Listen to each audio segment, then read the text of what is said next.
They tried to intimidate a black woman at a traffic stop, then found out she was the new police chief. The patrol car swerved sharply behind her, siren wailing to life like a war cry. Dana Collins didn't flinch. She simply flipped her blinker on, coasted her black SUV to the shoulder, and parked. She already knew how this game worked. Her hand stayed at 10 and 2 on the wheel. The two officers approached with practiced aggression. One white, mid-40s, sunglasses at dusk, classic. The other, younger but trying too hard to mirror the senior's swagger.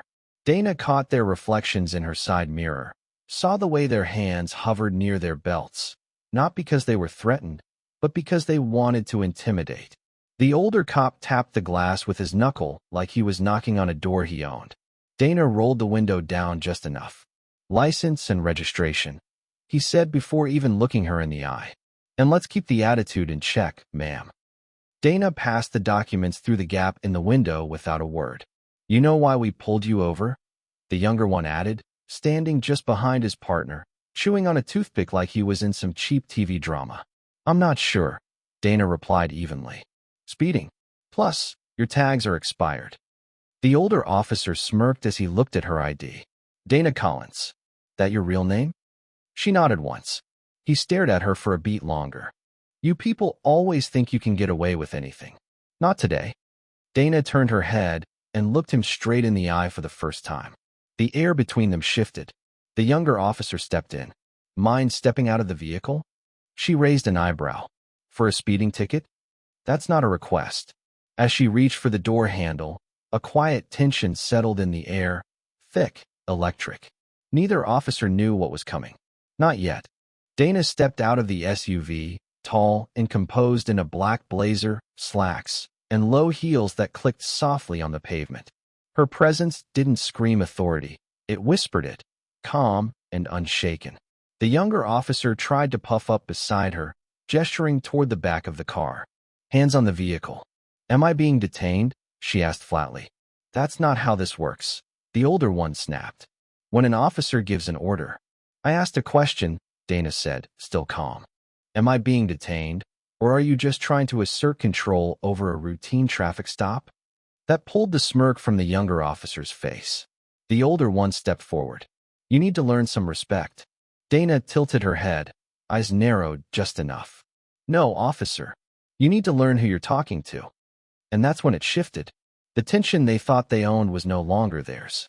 Something about her voice, the composure, the slight edge in her posture, the certainty. "You got ID, right?" the older officer said, still trying to recover. "Something official?" Dana didn't move. She let the moment breathe. Then, slowly, she reached into her inside blazer pocket and pulled out a black leather folder. She opened it, held it just high enough for both men to see. The badge caught the low light of the evening like a signal flare. "Chief Dana Collins, Metropolitan Police Department." The smirk vanished. So did their sense of control. The younger officer actually took a step back, as if the badge had physically struck him. The older one blinked hard, his hand frozen midair where it had hovered too close to his holster. "Chief," he echoed, voice cracking around the word like ice under pressure. Dana snapped the badge shut, then folded her arms. "Dana Collins, newly appointed Chief of Police. I started this week. And this," she gestured to the two of them, "was not the welcome I had in mind." The older cop's mouth opened, but nothing came out. The younger one tried to recover. "Ma'am, we didn't know. That much is obvious." Dana took a step forward. "You ran my plates. You had my license. And still, you assumed I was some woman you could rough up because my skin didn't look like yours." "No, that's not," the senior officer started. "Don't finish that sentence," Dana cut in, her voice sharp now. "Because everything you say from this point forward is going into my report." The sound of tires on asphalt in the distance gave them a moment's pause. A civilian car passed slowly, the driver's eyes wide. Two white officers, a black woman standing firm, and a sense of reckoning painted right there on the shoulder of the highway. "I'm giving you one opportunity," Dana said, her tone turning cold. "Be honest. How often does this happen? And how many people without a badge walk away humiliated, afraid, or worse?" Neither answered. And that silence said more than any confession. Dana let the silence stretch long enough for discomfort to settle deep. The older officer finally cleared his throat, his posture stiff. "Chief Collins, with all due respect." She raised a hand. "Respect isn't something you give when you're caught. It's how you behave when no one's watching. And today, you both failed." The younger one shifted uncomfortably, suddenly aware of how loud the sirens still sounded from his cruiser. Dana glanced at it, then back at them. "Turn it off. You're not in control anymore." He moved quickly to silence the noise, fumbling slightly. The sound vanished, leaving only the faint hum of cars passing by and the weight of exposed arrogance. "I'm heading to Central Precinct," Dana continued. "And so are you. We're going to have a very public conversation in front of every officer in that building." The older officer tried again, his voice low. "Chief, maybe we can discuss this." "Oh, we will. At the 8 a.m. department briefing tomorrow." She stepped closer. "And you'll explain your behavior. On the record. In front of everyone." The younger one's face paled. "Everyone." Dana nodded. "Because this isn't just about you. This is about the culture you represent." They didn't speak again. She turned without waiting for permission, walking back to her SUV with the quiet certainty of someone who had nothing to prove and everything to change. As she drove off, neither man moved, just stood there by the side of the road, watching their careers unravel under the weight of their own assumptions. Tomorrow, the department would learn that their new chief wasn't here to blend in. She was here to burn down everything rotten.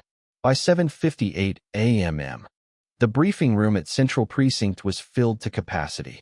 Uniforms lined the rows, coffee cups gripped tightly, side conversations whispering like wind through dry leaves. Word had spread. Something had happened the night before. And the two officers standing stiff near the back, Evans and Marlowe, weren't talking. At exactly 8 a.m., the door opened. Dana Collins walked in like a storm in slow motion. Calm, composed. But every step said, "Change has arrived." She didn't speak at first, just stood at the front of the room and let the room take her in. Dark skin, braided hair, black blazer. No nonsense. The hush that fell over the officers was instant. Some sat straighter. Others avoided her gaze entirely. Dana broke the silence. "Last night, I was pulled over by two officers from this very department. No warning. No explanation. Immediate aggression. Attempted intimidation. All while fully aware of my identification." Murmurs stirred. Evans and Marlowe shifted visibly, their shoulders taut. "I did not identify myself as chief," she continued, "because I wanted to see how they would treat me if I was just another citizen. A black woman on a quiet street." Her voice didn't rise. It didn't need to. "And what I saw," Dana said, pausing to scan every face in the room, "was a culture that doesn't just tolerate bias, it trains it." No one moved. Not even a sip coffee. Dana let the silence steep like strong tea. She walked slowly along the front of the room, her heels echoing against the tile floor. "Some of you are thinking, that's not me. Maybe it isn't. But how many of you have watched it happen and said nothing?" A few heads turned. Eyes dropped. One officer, Reyes, badge number 274, shifted slightly in her chair, her expression unreadable. Dana stopped in the center of the room. "If this makes you uncomfortable, good. Discomfort is how you know you're still capable of change." She reached into her blazer and held up a folded sheet of paper. "This is a copy of my complaint, filed this morning with Internal Affairs. It includes names, actions, and a request for a formal investigation." Marlowe's jaw clenched. Evans looked straight ahead, face pale. "I'm not here for revenge," Dana said, lowering the paper. "I'm here for reform. And that means new policies, new oversight, and new accountability." One officer muttered something under his breath. Dana heard it. "Something you'd like to share, Officer Brooks?" she asked, without turning. Silence. She turned anyway. "I've heard all the whispers. That I was brought in for optics. That I won't last. That a woman like me can't handle this place." Her voice didn't shake. "Let me make something clear. I'm not here to be tolerated. I'm here to lead." And then she said it. The era of silence is over. The room remained frozen, until a single movement broke the stillness. Officer Reyes, the younger woman near the middle row, stood up slowly. Her voice shook but didn't waver. "Chief Collins, I've seen it. What you described. I didn't have the words for it before, but I saw it." Every head turned. Dana nodded once, softly. "Go on." Reyes swallowed. "I've ridden patrol with both Evans and Marlowe. I watched them escalate stops that didn't need it. They called it command presence, but it wasn't that. It was fear and bias. And me staying quiet made me part of it." Marlowe stiffened, eyes narrowed. But Dana was already walking toward Reyes. "Thank you," she said quietly. "That took more courage than most will show in their entire careers." And that was when the door opened again. Two officers from Internal Affairs stepped inside. The tension shot up like a spark in dry brush. Dana turned to face the room. Effective immediately, Officers Evans and Marlowe are suspended pending investigation. Gasps. Movement. Whispers. "This is not a purge," she said firmly. "It's a reckoning. And a reset." Marlowe stood, mouth open to protest, but the officer was already walking toward him. Dana didn't flinch. "You wanted power? This is what real accountability looks like." And with that, the room changed. Not because everyone agreed, but because now, no one could pretend not to know. That afternoon, the precinct pulsed with murmurs. In the locker room, under the fluorescent lights, officers spoke in half-hushed tones. Some dismissed Dana as just another political hire. Others, especially younger recruits, were quieter, listening more than talking. Officer Brooks, the one who'd muttered during the briefing, paced by his locker. "She humiliated them," he snapped. "In front of everyone. That's not leadership, that's spectacle." But Officer Tran, 3 years on the force and still idealistic, spoke up. "Maybe spectacle is the only thing people hear around here." The words hung in the air. Outside the precinct, the news was already out. A viral video from a bystander had captured the end of Dana's roadside stop, her standing tall, badge in hand, while the two officers looked cornered and small. It had been shared, reposted, stitched into commentary. "Chief Collins is not playing," one caption read. At a neighborhood cafe 3 blocks from the station, a black mother watched the clip with her teenage son. "That's your new police chief," she said, voice full of something between awe and cautious hope. "Damn," the boy muttered, eyes wide. "She's not scared of nobody." And back at Central Precinct, Dana sat in her office, scrolling through messages, some hateful, some grateful. She closed the laptop slowly, exhaled, and whispered to herself, "It's working. They're waking up." But she knew the backlash was coming. Truth always kicked the hardest when it was cornered. It came fast. By the next morning, an anonymous letter had circulated among senior officers, typed and signed, left in mail slots and break rooms. It accused Chief Dana Collins of disrupting morale, of weaponizing identity, of being divisive. One line stood out like a knife tip. "Leadership should unify, not make war on its own."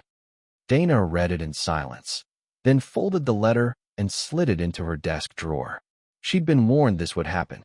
She was disrupting a system built to protect itself. Of course it would push back. That afternoon, a few of the older officers formed a line outside HR, citing concerns about the chief's direction. They called for a departmental vote of confidence. Dana didn't blink. She stood in front of them at the next shift change and said, "I'm not here to be liked.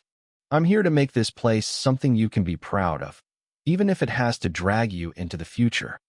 Some walked out, but more stayed. And among those who stayed were voices beginning to rise. Officer Tran, Reyes, even Sergeant Patel, once silent in the back, now openly backing reform. And then, from the most unexpected place, Officer James Whitaker, a veteran with 22 years in uniform, stood beside her during a training session and said, "We lost the community's trust a long time ago. Maybe it's time we earn it back." The backlash had a badge, but so did the revolution. 2 weeks later, Dana stood before the city council, microphones in her face, cameras rolling. Behind her sat a packed chamber of officers, residents, activists, and reporters. The words she spoke weren't for applause. They were for accountability. We don't need better public relations, she said.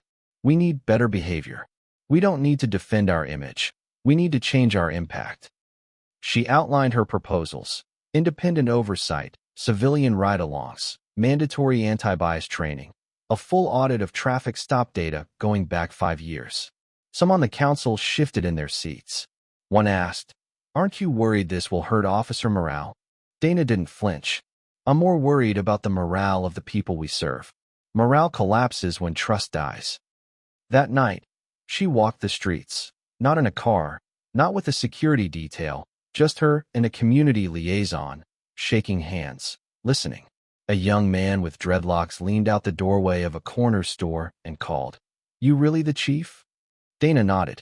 He laughed, half disbelief, half relief. "Damn, about time we got someone who sees us."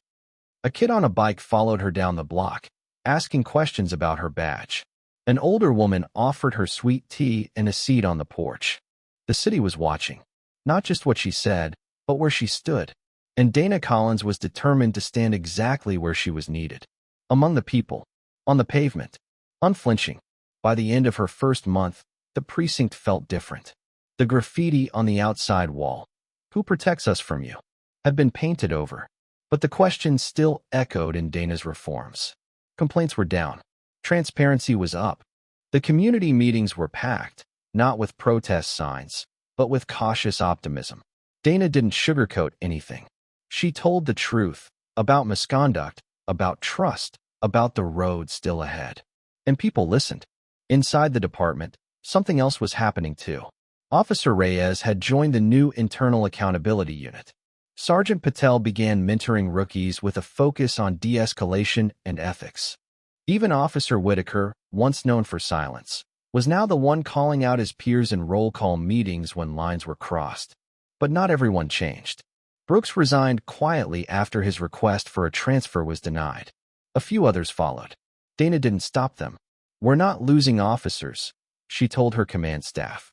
"We're losing barriers to integrity." The department had become a mirror. Some didn't like what they saw, but others finally saw themselves in it for the first time. One evening, as Dana packed up her office, she found a note slid under her door. It wasn't signed, just a single sentence in neat handwriting. "I've worn this badge for 17 years. This is the first time I've been proud to." She sat down slowly, reading it again. Not for applause, not for headlines, but because the shift was real, and no one could deny it anymore. 3 months after the stop that changed everything, Dana entered the Central Precinct briefing room, just as she had that first morning. But this time, something was different. The room stood. No order, no announcement, just dozens of officers rising to their feet in quiet acknowledgement. It wasn't fanfare. It wasn't fear. It was respect. She stepped to the front, took a breath, and looked out at a room no longer full of skeptics, but of officers who had seen change, felt it, even fought with it, and stayed. "You stood," Dana said softly. "Not because I asked you to, but because we're finally standing for something bigger than ourselves." She nodded toward Officer Reyes, now in charge of internal ethics reports, toward Whitaker, whose mentorship program had doubled in size, toward every officer who had once whispered but now spoke openly about doing better. "This is what culture shift looks like," she continued. "Not a memo, not a headline, but people choosing to rise." There were still challenges, still pushback, still long nights ahead. But now the foundation had cracked, and through it, something brighter was growing. As the meeting ended and the officers filed out, Dana stood for a moment alone in the room, the hum of quiet resolve still in the air. She smiled to herself. They tried to stop her on the side of the road, but all they did was make way for the road she was meant to lead. Thank you for watching. Subscribe me and hit the notification bell to not miss new stories. Bye.